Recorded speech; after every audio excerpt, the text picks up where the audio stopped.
आज दीक्षाभूमी येथून संविधान सत्याग्रह यात्रा निघालेली आहे। आपल्यासोबत तुषार गांधी आहे। सर, काय सांगणार, तुमच्या नेतृत्वामध्ये ही यात्रा निघालेली आहे, नेमका काय उद्देश आहे यात्रेचा?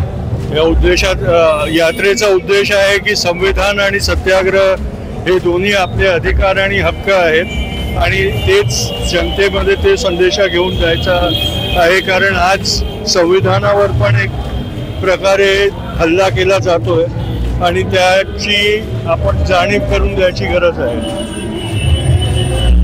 नेमका महाराष्ट्रात नेमका काय संदेश द्यायचा आहे तुम्हाला? महाराष्ट्रात आता पहा, हिरवा दुकाळ पडलाय, शेतकरी हैराण आहे, त्याच्या सर्व खेती शेत घर सगळं उद्ध्वस्त झालंय, पण सरकार मदत करत नाहीये।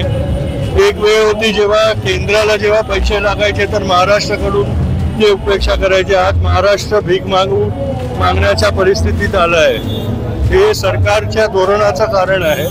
हे सगळे मुद्दे, शेतकऱ्यांचे मुद्दे, स्टुडंट्सचे मुद्दे, जनसुरक्षा कायदा विरोधी मत उभा करायसाठी ही यात्रा आम्ही काढली आहे। नक्कीच। देशोन्नतीकरता रिपोर्टर स्नेहा भोगे, नागपूर।